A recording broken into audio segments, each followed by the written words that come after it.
Bismillahirrahmanirrahim. Assalamualaikum warahmatullahi wabarakatuh.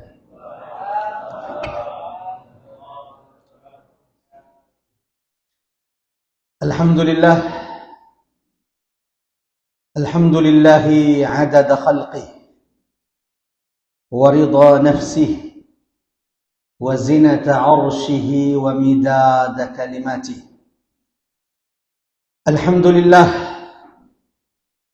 alladzi la ilaha illa huwal ahadus samad lam yalid wa lam yulad wa lam yakul lahu kufuwan ahad. Alhamdulillah hamdan tayyiban mubarakan fihi ملء السماوات وملء الأرض وملء ما بينهما أشهد أن لا إله إلا الله وحده لا شريك له وأشهد أن محمدا عبده ورسوله المبعوث رحمة للعالمين اللهم صل وسلم على محمد وعلى آله وصحابته ومن تبعهم بإحسان إلى يوم الدين أما بعد اللهم ارفعنا بالقرآن اللهم انفعنا بالقرآن اللهم علمنا القرآن سبحانك لا علم لنا إلا ما علمتنا إنك أنت العليم الحكيم قل Inna salati wa nusuki wa mahyaya wa mamati lillah rabbil alamin. Allahu Akbar. Jamaah yang dirahmati oleh Allah. Sini tama-tama malabik ko niya sa surah malabik ko ke hadir. Berlebihan sepertinya jika Al-Fakir disebut sebagai dai nasional. Pada akhirnya keputusan berat dalam hidup meninggalkan kampus tercinta.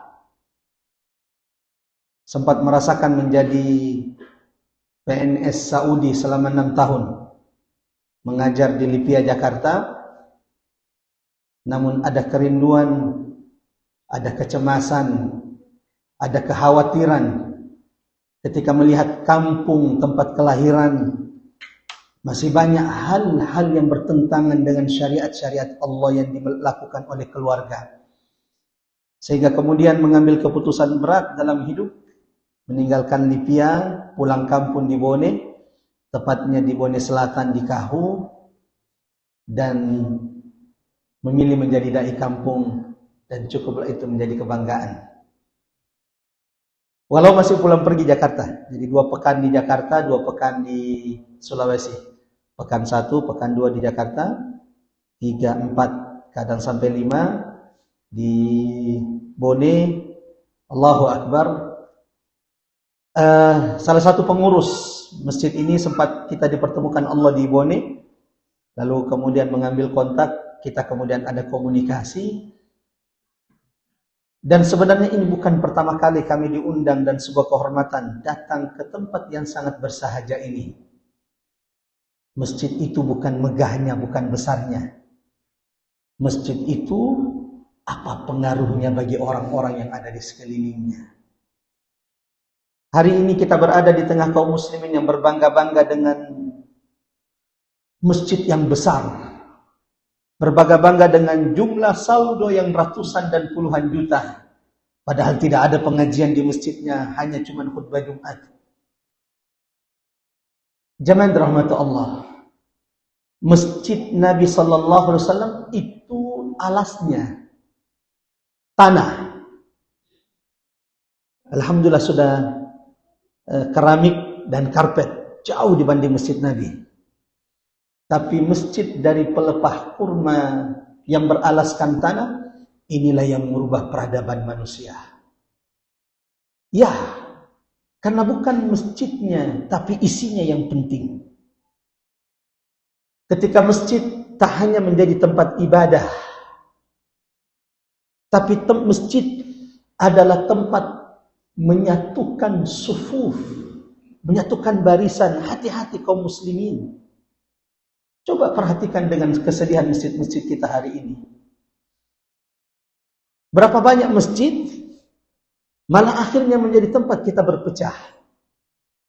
Kalau ini imam dah mau saya sholat di belakangnya. Apa itu? Kalau ini ustadznya datang, yang ini tidak ada yang mau dengar. Kalau ini datang ustadznya, ini juga pergi menghindar.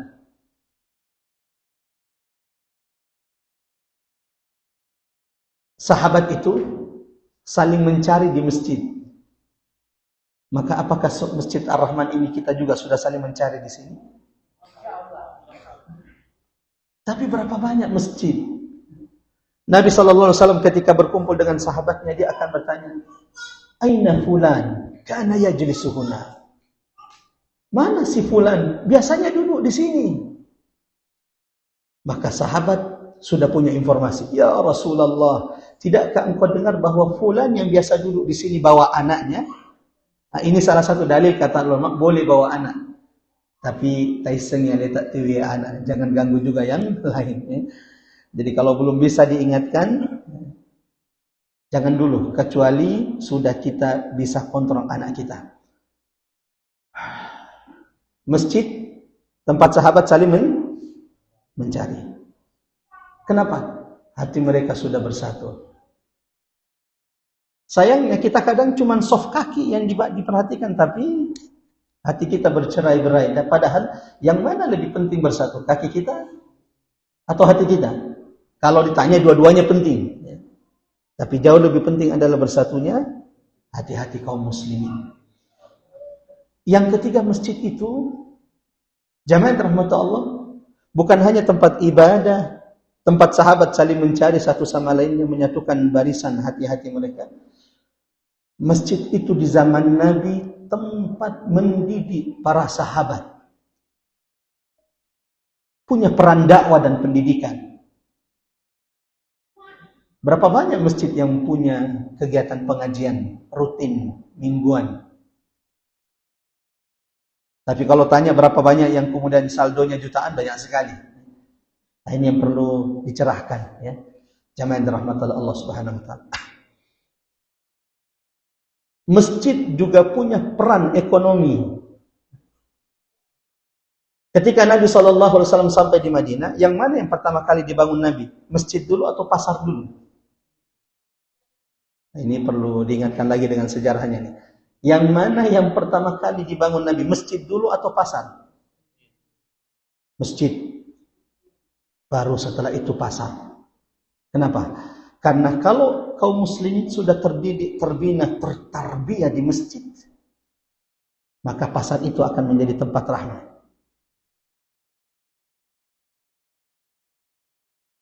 Poin ini masih sedikit masjid yang kemudian memiliki peran ekonomi. Ada beberapa masjid, salah satunya Masya Allah, di Jawa itu masjid Jogokarian di Jogja. Kami pernah diminta sekali mengisi materi di sana ketika sampai datang ke Jogja. Saldonya setiap pekan 0. Tapi jangan tanya, pengajian rutinnya setiap Ahad subuh full dan menyiapkan makanan. Kita ini kadang orang sudah meninggal, yang sedekah, yang menyumbang itu sudah meninggal, uangnya belum dipakai. Uangnya belum dipakai. Padahal sedekah itu harus disegerakan. Maka mudah-mudahan insya Allah setelah ini Masjid Ar-Rahman saldonya 0. Tapi pengajiannya Masya Allah dari sini menara ilmu itu disebarkan bagi kaum muslimin. Siap? Jogokarian itu, jamaah yang dirahmati Allah, masjid yang memberi kepada fakir miskin. Itu boleh. Daripada mereka ambil duit di bank, cuman untuk beli gerobak, lalu akhirnya nanti berbunga, bunganya saja tidak bisa mereka bayar. Kapan mereka mau lepas? Dan yang terakhir, di zaman Nabi, bukan hanya tempat ibadah, tempat menyatukan kaum muslimin, tempat mendidik dan mengajar para sahabat. Lalu kemudian keempat, bukan hanya tempat untuk membangun ekonomi umat, mencerdaskan bagaimana kemudian jual beli yang dihalalkan dalam agama dan jual beli yang diharamkan, Tapi masjid juga membangun kekuatan politik kaum muslimin. Walau tidak boleh bawa partai masuk ke masjid, tapi mencerdaskan umat Islam bagaimana mereka memilih pemimpin, dari masjid dibangun. Jadi kalau ada orang mengatakan tidak boleh bahas politik dalam masjid, wah ini perlu belajar sejarah. Nabi SAW, jamaah rahmat Allah, menyiapkan pasukan perang di mana? Musyawarahnya di masjid. Bahkan kalau ada musuh yang ditawan oleh kaum muslimin, di mana diikat? Di masjid. Sampai kemudian ada kisah seorang tawanan yang akhirnya masuk Islam setelah mendapati bagaimana mulianya akhlak baginda Rasulullah sallallahu alaihi wasallam. 3 hari dia diikat di salah satu tiang masjid. Lalu Nabi setiap hari juga mendatanginya, lalu menanyakan kabarnya, lalu mengingatkan sahabat, berikan pelayanan terbaik kepada orang ini. Sampai dia mendengar bahwa makanan yang Anda makan adalah makanan yang datang dari rumah Rasulullah sallallahu alaihi wasallam. Allahu Akbar. Hari ketiga ketika dia akhirnya dilepaskan, silakan Anda kembali kepada keluarga Anda. Pulang, diambil tunggangannya, dikira tunggangannya sudah dibagi-bagi, ternyata tunggangannya masih ada, tidak lecet sedikit pun ontanya. Pulang, baru kemudian berapa ratus meter dari masjid Nabi, melihat ada sumur mandi. Lalu kembali pulang menemui Rasulullah, menjulurkan tangannya, asyhadu an la ilaha illallah wa asyhadu anna Muhammadar Rasulullah. Sebelum mulai kajian kita pada malam hari ini, karena saya diberikan tema berat sekali ini mestinya berjilid-jilid ini. Peran sahabat, kiprah sahabat dalam membela agama Islam. Allahu Akbar. Jadi berarti kita harus bercerita sahabat-sahabat Nabi, mulai dari Abu Bakar As-Siddiq sampai sahabat yang lahir sebelum wafatnya Nabi sallallahu alaihi wasallam. Ini sampai ini enggak berhenti-berhenti nih kita bahas ya. Tapi sebelumnya saya ingin mengucapkan man lam yashkurin nas lam yashkurillah. Barang siapa yang tidak pintar berterima kasih kepada manusia, jangan harap dia pintar berterima kasih kepada Rabb-Nya, kepada Tuhannya. Hari ini, malam ini, kita bisa berkumpul di tempat ini. Ada saudara-saudara kita yang Masya Allah berbuat, mengajak, mengumumkan, mendoakan. Saya hanya bisa berdoa mudah-mudahan setiap yang telah berbuat, berusaha mendapatkan pahala terbaik di sisi Allah. Dan mudah-mudahan insya Allah ini bukan pertemuan terakhir. Namun jika Allah tidak merezekikan lagi pertemuan di dunia, mau'iduna indal haud. Semoga pertemuan berikut kita adalah di Telaga Kautsar Nabi Muhammad sallallahu alaihi wasallam. Inda jannatin na'im. Semoga pertemuan kita kelak di surga Allah bersama baginda Rasulullah sallallahu alaihi wasallam. Ikhwatal iman azanallahu wa iyyakum ajmain, jamaah rahmatullah Allah Subhanahu wa taala. Berbicara tentang sahabat-sahabat Rasulullah sallallahu alaihi wasallam, berarti kita berbicara tentang khairul qurun, generasi terbaik dari umat ini. Manusia-manusia al-akhyar yang dipilih oleh Allah berada di sekitar Rasulullah sallallahu alaihi wasallam. Memandang wajah Rasulullah, duduk di majelis Nabi, bertanya kepada Nabi, makan bersama Nabi sallallahu alaihi wasallam, minum bersama Nabi sallallahu alaihi wasallam, berkumpul bersama Nabi, berjuang berdarah-darah membela agama Allah bersama Rasulullah sallallahu alaihi wasallam. Maka jangan pernah GR, kita ini lebih baik dari mereka. Karena Nabi SAW mengatakan khairul qurun, sebaik-baik generasi umat ini, qarni, adalah mereka yang hidup di masa baginda Rasulullah sallallahu alaihi wasallam. Siapa mereka? As-sahabatu radhiyallahu anhum ajmain. Mereka adalah sahabat-sahabat Rasulullah sallallahu alaihi wasallam. Maka Nabi mengingatkan kita semua. Dalam hadis diriwayatkan oleh Imam Muslim dari sahabat Abi Hurairah radhiyallahu anhu, apa kata Nabi? La tasubbu ashabi. Jangan pernah menghina, mencela sahabatku. Is'al, isenyalemu. Karena ada orang-orang yang tidak beradab. Ada orang-orang yang sudah tersyubhatkan. Lalu mulai menghina sahabat-sahabat Nabi SAW. Mereka mengkhianat setelah Nabi. Mereka merebut kepemimpinan dari kerabat Nabi SAW. Nabi tidak mengingatkan kita di hadis ini, la tasubbu ashabi, jangan pernah mencela sahabatku, kecuali karena Nabi sudah mendapatkan berita dari Tuhannya akan muncul orang-orang yang mencela menghina sahabat Nabi. Mudah-mudahan kita dijauhkan dari kesesatan seperti ini, menghina, mencela, bahkan kerabat istri Nabi tak lepas dari celaan mereka. Ibunda Aisyah radhiyallahu anha, mereka katakan berkhianat, mengkhianati Nabi Muhammad sallallahu alaihi wasallam, padahal Allah menurunkan beberapa ayat dalam surah An-Nur sebagai bentuk bara'ah, pembebasan Ibunda Aisyah dari segala bentuk tuduhan-tuduhan dan fitnah-fitnah keji mereka. Jamaah rahmat Allah, akhwatal iman azanallahu ayyakum ajma'in.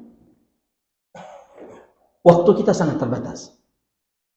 Dan pembahasan kita begitu panjang. Jangankan sahabat Nabi, kita berbicara saja bagaimana kiprah, peran, tadhiyah, pengorbanan As-Siddiq radhiyallahu an, saya jamin ini bisa berjilid-jilid. Itu baru satu sahabat, sementara kita temanya kiprah sahabat, ini keseluruhan. Maka saya juga akan menggambarkan secara keseluruhan ringkasannya. Ya, mudah-mudahan itu menjadi ibrah, pelajaran penting bagi kita agar kita memuhasabah, menghitung-hitung diri kita. Ya Abdullah, ya ummatar Rasul, apa yang sudah kita lakukan untuk agama Allah Subhanahu wa taala.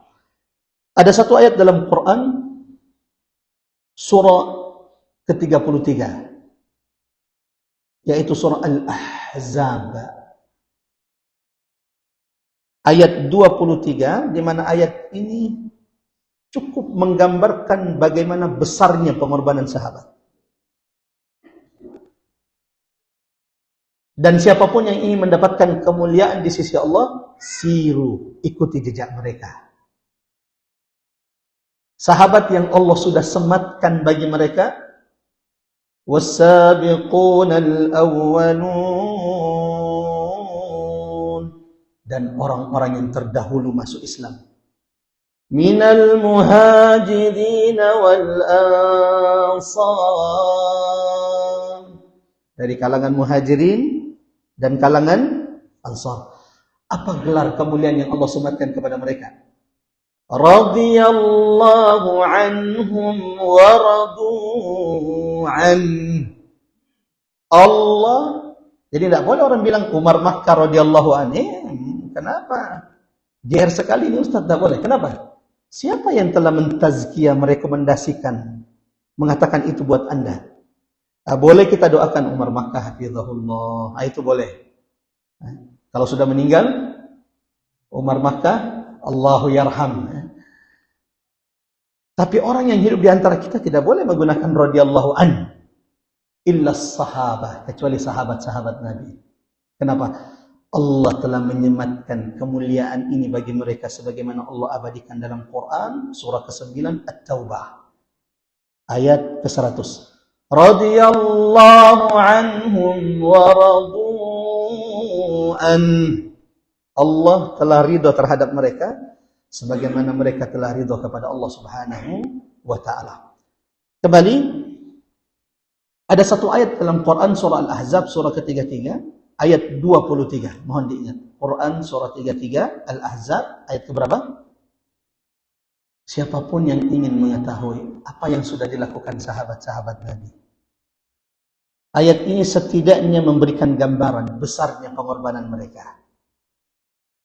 Kita dengarkan dulu ayatnya. A'udzubillahi minasyaitonir rajim. Minal mu'minina rijalun sadaqu ma 'ahadullah. Minal mu'minina rijalun sadaqu ma 'ahadullah 'alaihi. Di antara orang-orang yang beriman risaisan atau mata peerif wangi. Rijalun sadaqu.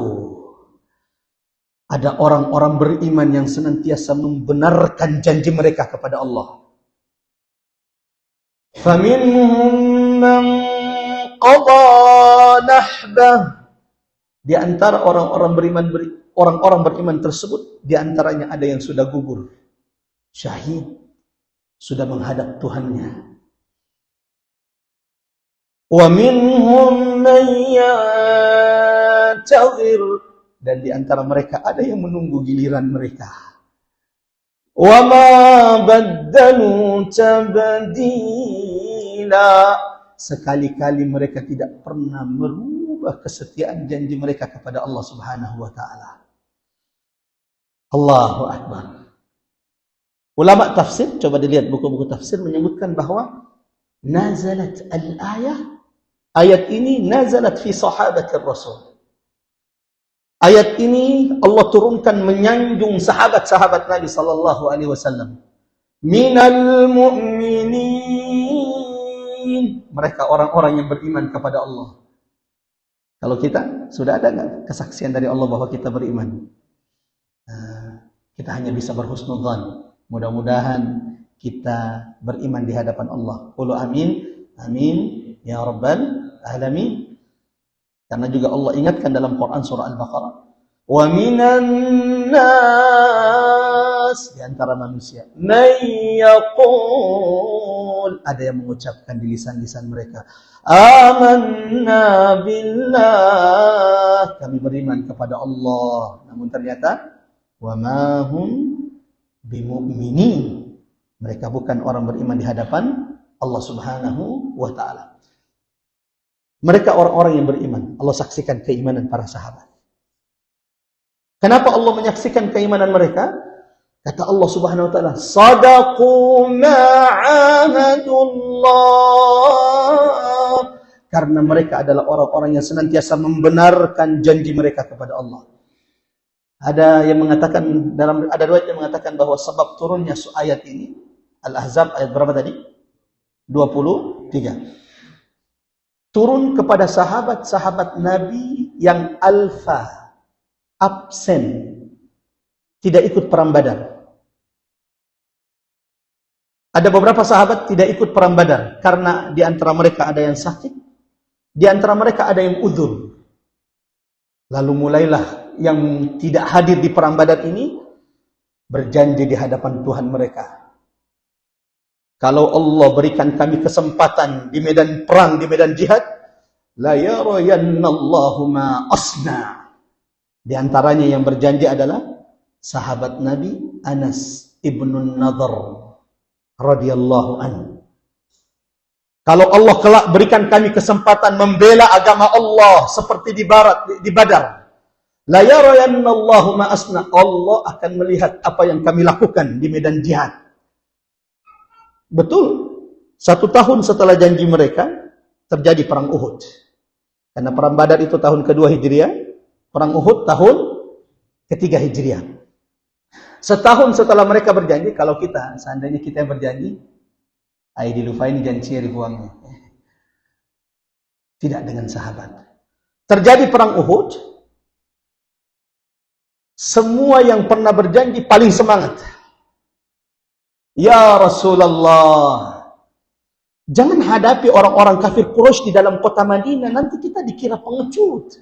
Ya Rasulullah, nalqahum, kita hadapi mereka di luar kota Madinah. Itu kenapa? Dan ini akhirnya pendapat yang didengar oleh Nabi.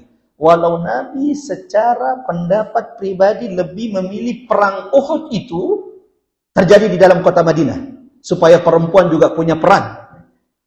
Tapi karena anak-anak muda saat itu dan yang tidak ikut di perang Badar semangat dan ingin di luar kota Madinah, terjadilah perang Uhud di Uhud. Yang pernah umrah insyaallah sudah pernah berkunjung ziarah ke Uhud. Dan yang belum pernah, saya doakan mudah-mudahan Allah segerakan bisa berkunjung ke kota Nabi dan Makkah Mukarramah. Qulu amin. Amin ya rabbal alamin. Kata Nabi, fazuru, datanglah kalian ke Uhud. Salamlah kalian kepada mereka yang gugur membela agamanya di medan Uhud. Karena tidak ada orang yang memberikan salam kepada syuhada Uhud, kecuali salam-salam mereka akan dijawab oleh mereka sahabat yang berguguran di medan Uhud sampai hari kiamat. Sayangnya kebanyakan kaum muslim sampai di Uhud kelebihan selfie, ya, tertawa, terlalaikan, lupa bahwa tanah di mana mereka berada adalah tempat para sahabat dulu berguguran. Darah mereka membasahi medan Uhud. Mestinya kalau sampai di Uhud, setidaknya meneteskan air mata. Ya Allah. Tapi kan bisa meneteskan air mata kalau ada ilmunya. Kalau tidak ada ilmunya, apalagi pembimbingnya juga malah dia yang ingatkan untuk selfie. Ayo selfie dulu. Nah, sampai di sini ikhwatal iman azanallahu wa iyyakum ajmain. Anas ibn Nadhr di antara sahabat yang berjanji, kalau Allah berikan saya kesempatan membela agamanya, maka Allah akan melihat apa yang aku lakukan. Perang Uhud sama-sama kita tahu ceritanya, kisahnya. Kaum muslimin awalnya menang, betul atau tidak? Sampai kemudian ketika pasukan kafir mundur, sibuk mengumpulkan harta rampasan perang. Pasukan pemanah tergoda, padahal sudah diingatkan Nabi, apapun yang terjadi, jangan pernah turun. Sampai kalau kami terbunuh, jangan pernah turun. Bahkan jika engkau melihat mayat-mayat kami dimakan oleh burung-burung, jangan pernah tinggalkan tempat kalian. Tapi memang yang paling berat itu godaan dunia. Salah satu ujian para da'i, para ustaz, wanita, tahta, harta. Dan ini yang pernah diiming-imingkan kepada Nabi. Wahai Abu Talib, tanyakan anak saudaramu. Kalau dia mau harta, kami kumpulkan harta untuknya. Kalau mau dia jadi komisaris, maksudnya mau tahta, mau jabatan, kami berikan dia jabatan. Kalau dia ingin wanita, kami carikan dia wanita tercantik. Namun Nabi mengajarkan kepada kita tentang keteguhan dalam dakwah. Ketika Nabi berkata, ya wahai paman, lau wada'u syamsa an yamini, seandainya mereka meletakkan matahari di tangan kananku dan bulan di tangan kiriku, ala an atruka hadzal amr, agar aku meninggalkan perjuangan dan dakwah ini, saya tidak akan meninggalkannya. Mudah-mudahan Allah sabarkan, Allah teguhkan kita semuanya. Anas ibn Nadhr, tadi saya dengan Ustaz 1925 itu mulai pertanyaan. Saya belum masuk ini, baru muqaddimah ya. Anas ibn Nadhr, salah satu sahabat yang berjanji, kalau Allah berikan kesempatan membela agama Allah, ya Allah, engkau akan melihat apa yang aku lakukan. Terbukti di perang Uhud, ketika pasukan musyrikin sudah dipukul mundur, pasukan kaum muslimin sibuk mengumpulkan harta rampasan perang, pasukan pemanah meninggalkan pos mereka, padahal Nabi sudah ingatkan, ajak musalai kionrongmu. Maaf, ada teman-teman dari Jawa di sini yang tidak paham bahasa Bugis. Ini perlu, jangan sampai saya kebanyakan kosakata Bugis sementara ada saudara-saudara kita yang tidak paham di sini. Jangan tinggalkan tempatmu.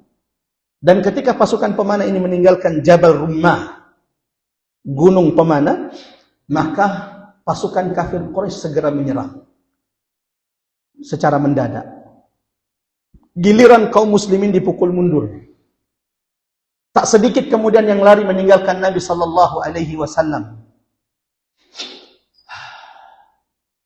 Di antara yang tidak meninggalkan Nabi sedikit pun Anas ibn Nadhr, karena sudah berjanji kepada Allah, la yarayannallahu ma'asna, Allah akan melihat.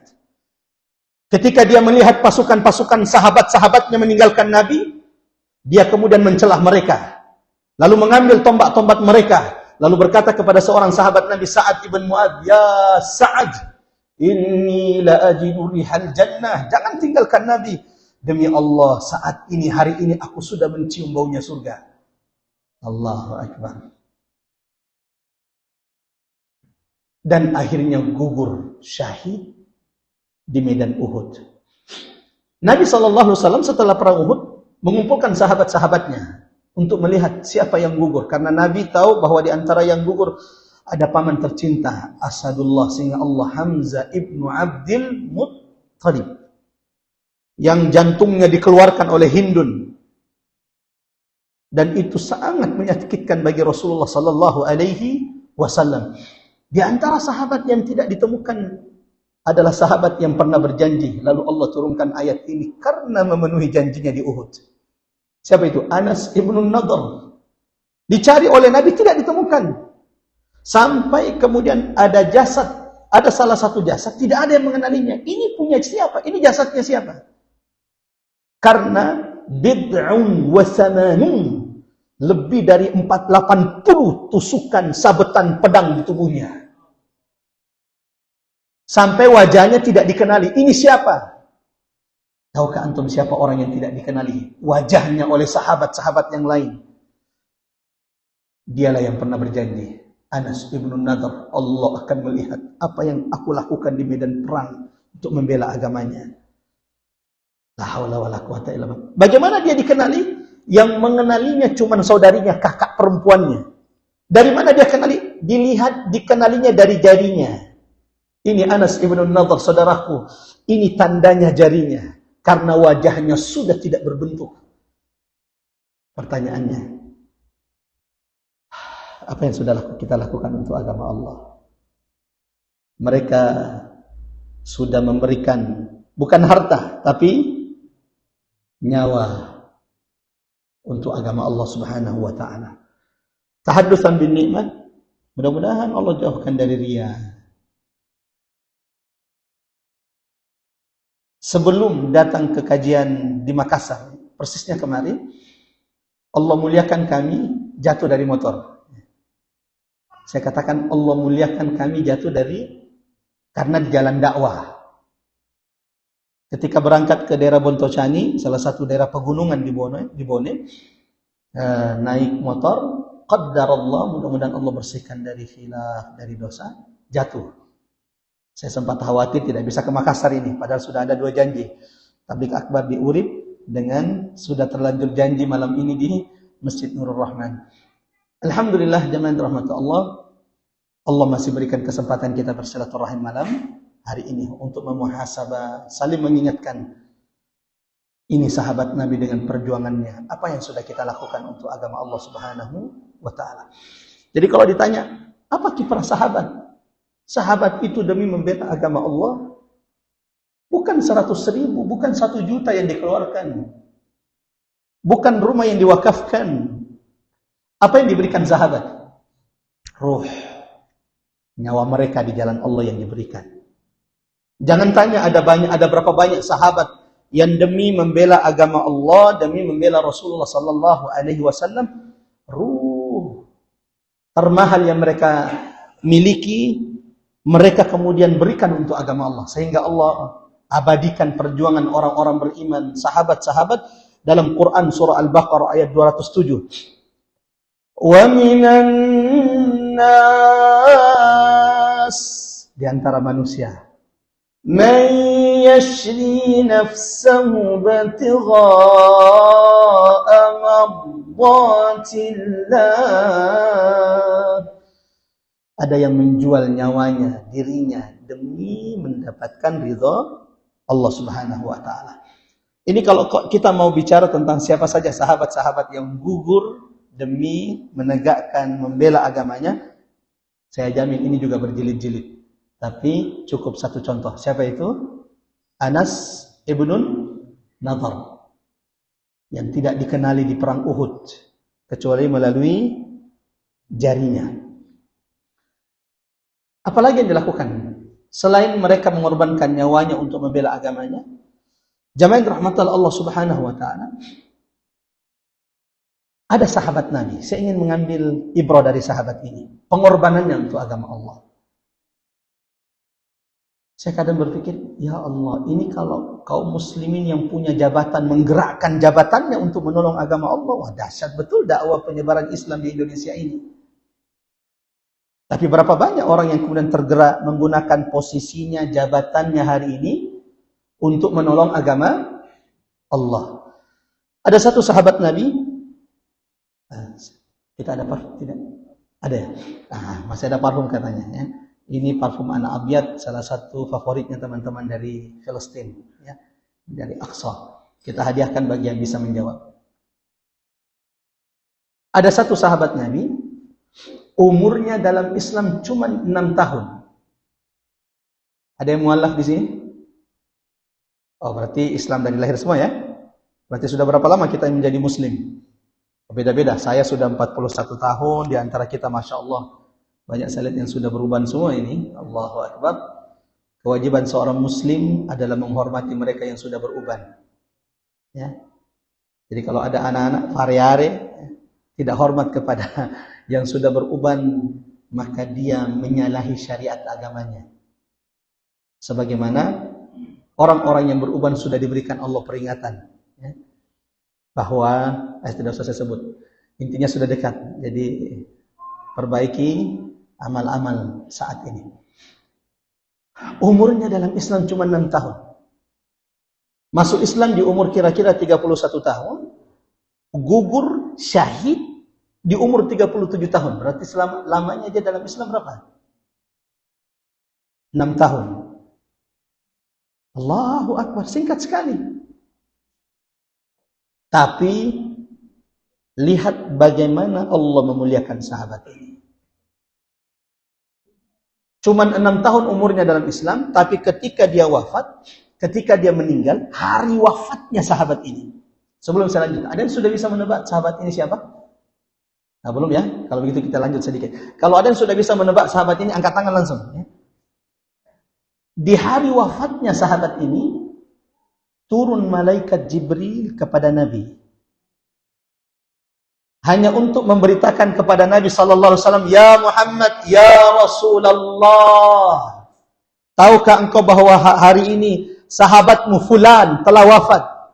Dan hari ini arsy kerajaan Allah bergetar di hari wafatnya. Dan satu-satunya sahabat, kata Nabi, ketika dia meninggal, arsy kerajaan makhluk terbesar Allah itu bergetar, hanya sahabat ini. Nah, yang saya takutkan sudah mulai ada yang Google ini. Sahabat ini, arsy Allah bergetar di hari wafatnya. Bukan cuma itu, ketika sahabat ini fisiknya kuat, besar. Ketika sahabat mengangkat jenazahnya lalu kemudian merasa ringan, ya Rasulullah betapa ringan kita mengangkat jenazah sahabat kita ini fulan. Kata Nabi, bagaimana tidak? Sementara hari ini Allah turunkan 70.000 malaikat Allah khusus untuk mendatangi, menghadiri, melayat jenazah sahabatku ini, dan 70.000 malaikat ini tidak akan pernah turun lagi ke bumi selama-lamanya. Hanya turun untuk sahabat ini. Nah, kita nanti kalau nasihat, tafadhal. Allahu Akbar. Masya Allah. Allah. Google atau bukan ini? Bukan ya, Masya Allah. Masya Allah. Barakallahu fiik. Kita siapkan parfumnya nanti. Ya, kalau sudah datang ya. Parfum plus bidadarinya, tapi bidadarinya nanti di surga ya. Ya, langsung diambil hadiahnya, Masya Allah. Barakallahu fiik. Masya Allah, langsung diambil hadiahnya. Tafadhal. Masya Allah. Ini langsung bawa dengan anak-anaknya nih. Masya Allah. Hayakumullah. Barakallahu fiik. Berapa tahun umurnya dalam Islam? 6 tahun. Tapi ketika dia meninggal, arsy kerajaan Allah bergetar. Yang kedua, 70.000 malaikat turun dari langit, tidak akan pernah turun. Khusus turun hanya untuk melayat jenazah sahabat ini. Allahu Akbar. Yang kita pikirkan kalau kita meninggal gimana? Pertanyaannya, apa yang sudah dilakukannya? Hal besar apa yang sudah dilakukannya sehingga waktu yang sangat singkat mendapatkan kemuliaan ini? Jangan kita sudah 40 tahun dalam Islam tapi kita belum berbuat apa-apa. Di antara kita ada yang umurnya dalam Islam 60 tahun, 70 tahun. Tapi bukannya menguatkan Islam, tapi malah melemahkan Islam dengan perbuatannya. Sudah beruban, belum juga bisa meninggalkan zina. Padahal Nabi sudah ingatkan, salasatun, ada 3 kelompok yang tidak akan pernah ditemani Allah berbicara pada hari kiamat. Wala yanzuru ilaihim, dan tidak akan pernah dilihat oleh Allah. Siapa di antaranya? Syaikhun zanin. Sudah tua, sudah bau tanah, sudah beruban, tapi belum meninggalkan zina, maksiat yang dibenci oleh Allah Subhanahu wa ta'ala. Salah satu hal besar yang dilakukan oleh Mu'adz, Sa'ad ibn Mu'adz, sehingga mendapatkan kemuliaan ini, dakwanya dengan posisi dan jabatannya. Umurnya sangat singkat, tapi ketika hidayah Islam datang kepada dia, yang dia pertaruhkan jabatannya. Kan kita ini banyak, ini kalau saya lakukan program Islam ini, kemudian atasan tegur, saya bisa diturunkan dari posisi ini. Sa'ad bin Mu'adz bukan itu yang dipikir. Malam, hari di mana dia mendapatkan hidayah Islam, hari itu dia kumpulkan Al-Ansar, Bani Abdul Ashhal, kabilahnya. Lalu dia berkata, ya Bani Abdul Ashhal, wahai orang-orang Ansar, inna amwalakum wa nisa'akum, mulai hari ini, mulai malam ini, harta-harta kalian, laki-laki kalian, anak-anak kalian, wanita-wanita kalian, haramun alaih, haram bagi saya, sampai kalian masuk Islam semuanya. Apa yang terjadi? Allahu Akbar. Malam itu hampir tidak ada rumah di Madinah kecuali masuk Islam. Karena siapa? Sa'ad ibn Mu'adz. Dengan jabatannya berbuat untuk agamanya. 2 ini saya kira sudah cukup insyaAllah. Jika Allah cukupkan, Allah pertemukan kita kembali, kita akan lanjutkan insyaAllah pembahasan kita tentang peran kiprah sahabat. Hari ini cukup 2 ya. Sahabat dalam berbuat untuk agama Allah, menolong agama Allah, kita tidak akan pernah menyamai mereka. Kita baru 1 juta iuran, baru 100.000 iuran. Kenapa itu panitia masjid minta lagi? La haula wala quwata illa billah. Sahabat Nabi yang termulia yang mereka miliki diberikan untuk agama Allah. Ruh, nyawa mereka, dengan nyawa mereka membeli surga Allah Subhanahu wa ta'ala. Yang kedua, di antara sahabat ada yang mempertaruhkan jabatan mereka demi menolong agama Allah.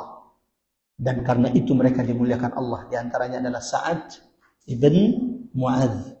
Umurnya dalam Islam sangat singkat, 6 tahun. Tapi ketika meninggal, arsy kerajaan Allah bergetar. Kemudian 70.000 malaikat Allah turun khusus untuk dirinya. Karena setelah itu malaikat 70.000 ini tidak akan pernah lagi turun dari langit ke bumi Allah Subhanahu wa ta'ala. Sesi tanya jawab. Jika ada pertanyaan tafadhol, jika tidak ada kita tutup dengan doa kafaratul majlis. Silakan.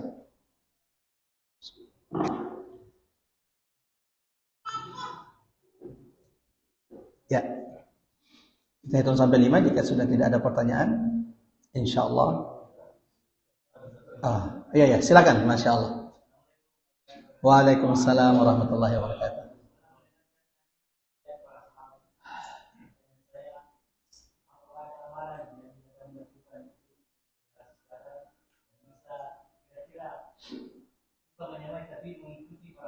Allahu Akbar. Allahu Akbar. Allahu Akbar.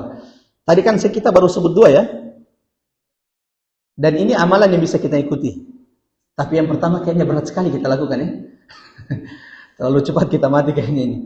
Maksudnya ini, ya Allah, kalau memang Allah suatu saat wajibkan itu kepada kita, ya mau bagaimana lagi. Tapi kan sekarang ini alhamdulillah Indonesia aman, tentram.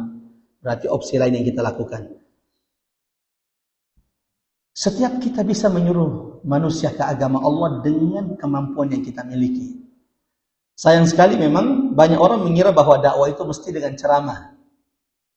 Padahal ceramah itu hanya bagian kecil dari dakwah. Ceramah itu hanya bagian kecil. Yang bisa ceramah, jangan kegeeran bahwa Anda yang telah menyeru manusia ke agama Allah. Ada banyak orang walau dia tidak ceramah, bisa jadi catatan dakwanya di jalan Allah itu lebih baik daripada kita. Yang bisa ceramah, yang bisa dengan lisan, sampaikan dengan lisan. Dan istiqomalah menyuruh manusia. dan berbuatlah karena Allah tanpa meminta bayaran imbalan dari manusia.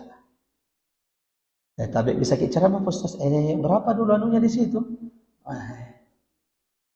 Allahu Akbar, Allah Maha Kaya. Allah Maha Kaya. Wala ajru rabbika khairu wa abqa. Pahala kebaikan yang Allah janjikan jauh lebih besar. Ini Masya Allah salah satu nasihat yang tidak akan pernah kami lupakan dari Andre guru kami, dari Ayahanda Guru Tak Petalan Resaid, pimpinan pesantren Darul Hufat 77. Berbuatlah untuk agama Allah dan jangan pernah hitung-hitungan, karena pada akhirnya Allah memberikan sesuatu yang tidak pernah engkau hitung. Yang bisa berdakwah dengan hartanya, berdakwahlah dengan hartamu. Hari ini kan kenapa umat Islam tertindas, kenapa umat Islam terzolimi walau kita banyak? Apa yang dikatakan oleh Nabi? Ya Rasulullah, amin qillati nahnu yawma'idh. Apakah ketika kami dikerumuni saat itu di akhir zaman seperti makanan? Kan Nabi mengatakan itu. Yushaku, hampir-hampir akan datang kepada kalian. An yatada'a alaikumul umam. Umat-umat akan mengelilingi kalian, wahai umatku kaum muslimin. Seperti orang-orang kelaparan mengepung berkeliling kepada makanan. Di antara ijaz nabawi kata ulama, hadis ini memberikan banyak isyarat. Umat Islam atau negara-negara Islam di akhir zaman itu kaya raya semuanya. Walau kebanyakan kekayaannya dicuri sama orang luar. Ya. Tapi ini salah satu ijaz nabawi. Nabi itu tidak seperti kita, memberikan permisalan itu bukan biasa. Wa ma yantiqu anil hawa in huwa illa wahyun yuha. Nabi itu berbicara dengan wahyu. Maka ketika Nabi memperumpamakan umatnya dengan sesuatu, itu mesti ada maknanya. Nabi memperumpamakan umat Islam kaum muslimin di akhir zaman seperti makanan. Itu menunjukkan, kata ulama, negara-negara yang Islam itu subur tumbuh adalah negara yang dikayakan Allah. Jangan tanya kenapa mereka memporak-porandakan Irak. Itu karena emas Irak yang sudah dinubuatkan Nabi sallallahu alaihi wasallam. Jangan tanya kenapa mereka mengadu domba kita di Indonesia. Itu terlalu banyak tambang nikel, emas yang ada di Indonesia. Yang akhirnya, ya sudah nanti panjang lagi dibahas. Kita fokuskan lagi kepada sahabat Rasulullah sallallahu alaihi wasallam radhiyallahu anhum ajmain. Artinya bahwa setiap kita bisa berbuat untuk agama Allah. Yang bisa dengan hartamu, gunakan hartamu. Kelemahan umat Islam hari ini karena orang kaya untuk dandutan, untuk saweran, bikin acara dandutan di kampungnya, bikin acara apalagi kalau di kampung biasanya itu dandutan, bikin acara apalagi itu. Dia siap keluarkan puluhan juta uangnya. Tapi giliran untuk pengajian itu bikin pengajian dulu, nanti saya insyaallah danai. Berapa anda minta ustadznya itu? Berapa kebutuhannya? 1 juta. Kenapa itu ustadz jualan agama mahal sekali? Ya Allah, untuk dandutan 10 juta, giliran untuk agama Allah 1 juta. Nah, kata Nabi SAW, kalian tidak sedikit hari itu. Lakinnakum, tapi kalian terkena penyakit wahan. Apa itu wahan? Takut kehilangan dunia demi agama Allah Subhanahu wa ta'ala. Yang punya jabatan silakan berdakwah dengan jabatan. Di kantornya punya peran. Ini yang bawahan saya, nanti saya akan buat laporan bagus kalau jaga salatnya. Allahu Akbar. Tidakkah engkau ingin setiap hari dicatatkan 100 pahala salat wajib untukmu? Hanya dengan apa? Instruksi. Karena kan paling enak orang Indonesia ini, kalau atasannya yang bilangi, cepat tunduk. Tapi kalau Allah yang bilangi, Rasul yang bilangi, mikir-mikir dulu. Betul atau tidak? Sebagian insya Allah ya. Mudah-mudahan sami'na wa ata'na. Kita ini yang tunduk kepada Allah dan Rasul. Maksudnya bahwa ini peluang bagi yang punya posisi, punya jabatan untuk berdakwah dengan apa yang Allah karuniakan kepada mereka. Seperti itu kira-kira. Ini baru 2 hal yang bisa kita jelaskan.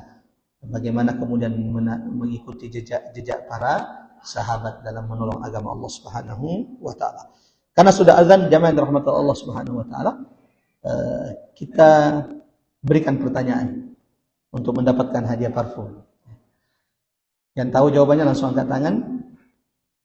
Ayat dan surah yang tadi kita bacakan menggambarkan pengorbanan sahabat. Tafadhal. Masya Allah. Quran surah 33 Al-Ahzab ayat 23. Masya Allah. Silakan.